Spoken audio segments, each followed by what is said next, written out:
Hi. Do you feel like you're stuck today? Do you feel like your skills and your abilities are underutilized? Do you feel like you ought to be doing more? Perhaps you feel like you're very transactional in terms of what you would do and you want to break out, you want to move into a leadership position or move into more of a decision-making capacity, more of a strategic, you want to deliver more of a strategic impact in your organization. If that's where you are today, then this channel's for you, and so please subscribe, and I hope you find this video enjoyable and get great value from it. My name's Rob Evans.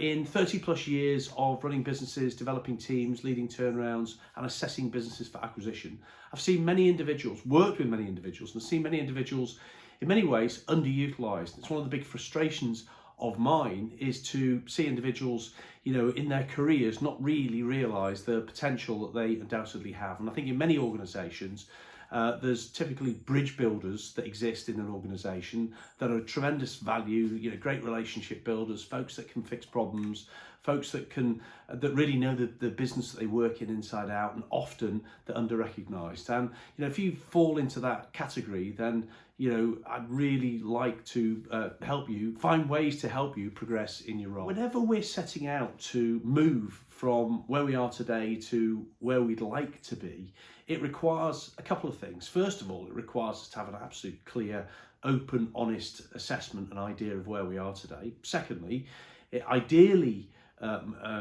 requires us to have a clear idea of where we want to get to. But often we don't always have a clear idea of where we want to get to, but in the longer term, but clearly we want to move forward in some way. So as a minimum, we want to have our sights on something that is challenging us, that's pushing us in a new direction, that's teaching us a new skill.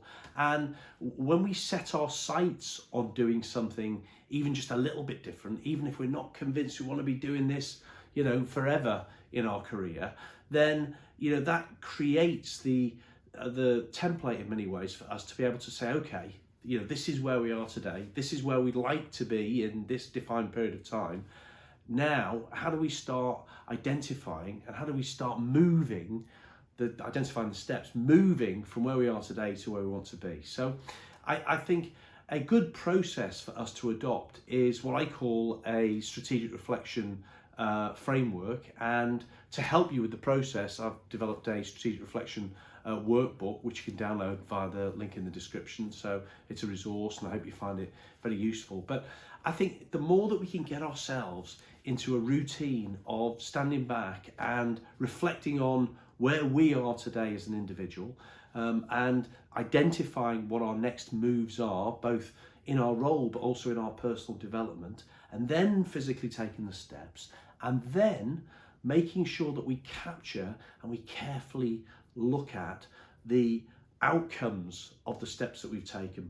Not only the logical, the what actually happened, what the numerics of what happened were, but also how others reacted and how others described what we did, felt about what we did, how others described our performance. The more that we can start to really think about, we take these steps and we capture, and we're very clear about capturing the outcomes, the more we can get into a frame of mind that's an experimental frame of mind. And I think the more that we experiment, the likelier we are to be able to find a great solution for us. And I think what we have to remember is in our careers, we're all pioneers. Nobody's done actually what we're doing with this set of colleagues at this particular point in time, with these particular sets of challenges, with this resource set, with these resource constraints before. So we have to find a way that works for us. There's no one way that works for everybody in every situation. So we've got to find our way to our situation. So I think this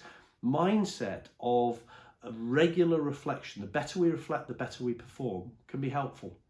And I think as part of that, the more that we can expose ourselves to different ideas and thought provocation, the more helpful potentially we're going to find it. So what I do is every week I pose what I call a Friday's question. The whole idea is to share an idea, but also to provoke thought. And I hope that if we do this enough times, we're going to find one or two big leaps forward with modest investment, because that's really what we're always trying to do. We're always trying to move forward without taking huge risks. We're trying to deliver a good return with a sensible, measured investment in time, in energy, maybe financially, whatever it may be. So that's the focus. So I'm going to put up a video now, which is Friday's question, which is posed every week for reflection. Hope you enjoy it and find it thought-provoking. And please check it out, give it a like, and don't forget to subscribe to this channel. And don't forget to check out the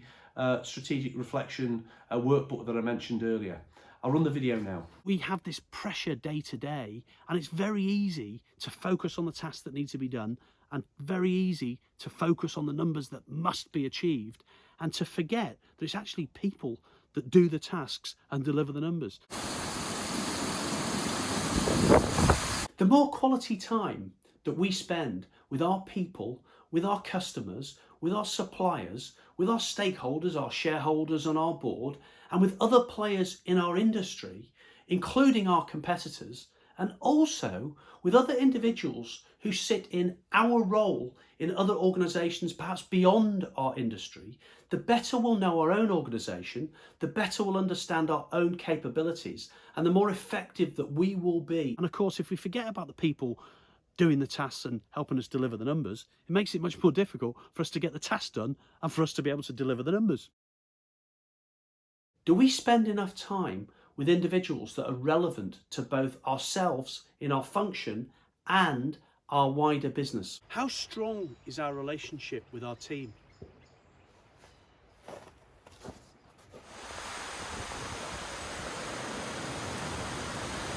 I hope you enjoyed that and got value from it. I hope you find it thought-provoking. If so, please do give the video a like, please do subscribe, and don't forget to download your workbook, and I look forward to seeing the next video.